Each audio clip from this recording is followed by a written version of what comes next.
Nakipag-ugnayan si Senate President Juan Miguel Mig-Zubiri kay Brunei Darussalam Ambassador Megawati Manan nitong Martes upang pagtuunan ng pansin ang potensyal ng halal industry sa bansa.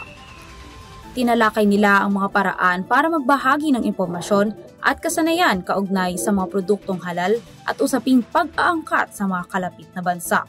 Ayon kay Zubiri, buong suporta ang ilalaan dito para sa mas malaki at mas inklusibong halal industry sa Pilipinas.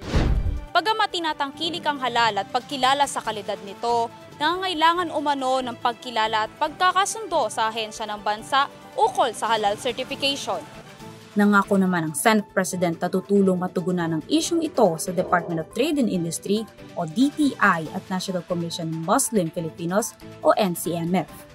Nauna nang isinulong ng Philippine Economic Zone Authority o PEZA ang pagsuporta sa domestic halal industry kaugnay ang Bangko Sentral ng Pilipinas sa isang Memorandum of Understanding. Para sa EuroTV News, Ritza Blaso sumasaludo sa bawat Pilipino.